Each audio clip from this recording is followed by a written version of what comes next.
So as it turns out, today is Tolkien reading day. So I figured we'd start off by reading a bit of Tolkien.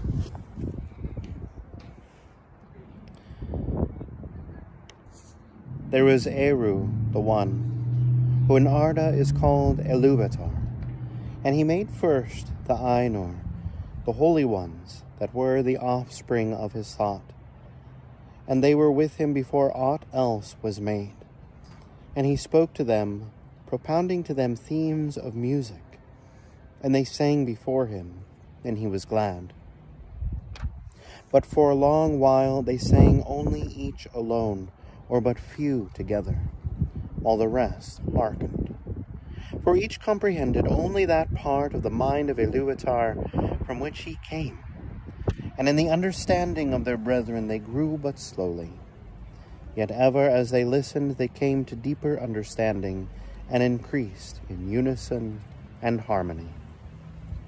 And it came to pass that Ilúvatar called together all the Ainur and declared to them a mighty theme, unfolding to them things greater and more wonderful than he had yet revealed.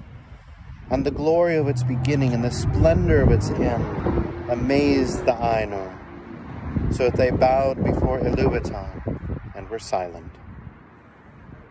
Then Ilúvatar said to them, "Of the theme that I have declared to you, I will now that ye make in harmony together a great music.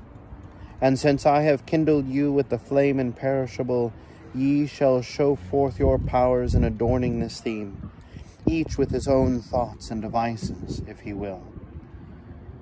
But I will sit and hearken, and be glad that through you great beauty has been wakened into song." Beautiful passage from the Silmarillion, one of my favorites in all the writings of Tolkien. And you might ask yourself why today, of all days, is Tolkien reading day. Well, March 25th is the day that the ring, the one ring of Sauron, was cast into the fires of Mount Doom. It's the day that evil was vanquished and that good won. But of course there's also another reason, and my Christian friends might be able to pick up on this reason, and that is, of course, today is the the solemnity of the Annunciation of the Blessed Virgin Mary. Today is the day that we remember when the message of the angel was brought to Mary. That we remember when Mary said yes. And in her yes, the entire world was changed. And evil was vanquished.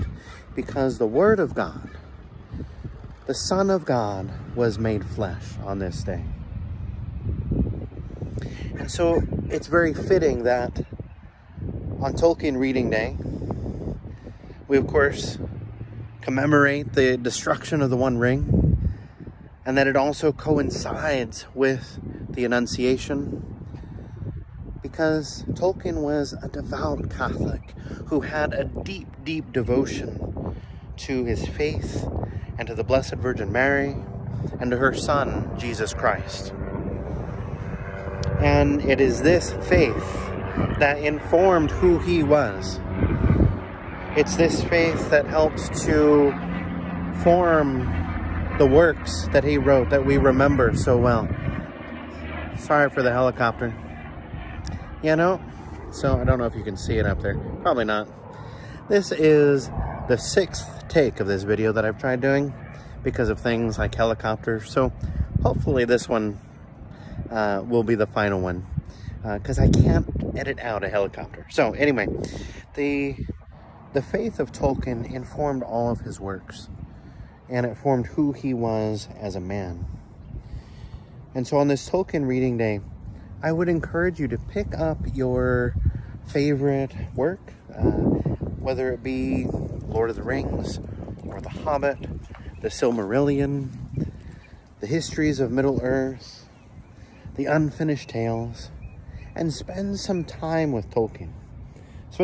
spent some time with this professor who had a deep devotion to his faith and allowed that faith to form everything he said and did. He says in some of his letters that, one letter in particular that I'm thinking of, that the Lord of the Rings at first wasn't an explicitly Catholic work, but he admits that it's his Catholicism that really helped to guide his work, and that you can see glimmers of his faith in so many different characters, whether it's Aragorn or Gandalf or Sam or Frodo or even Galadriel. And so, as I mentioned, if you have some of his writings in your house, spend some time with the good professor today. Commemorate Tolkien Reading Day. Perhaps even lift a glass to the professor. And I look forward to joining you for our next walk, hopefully with less helicopters and cars in the background. God bless you all, and talk to you soon.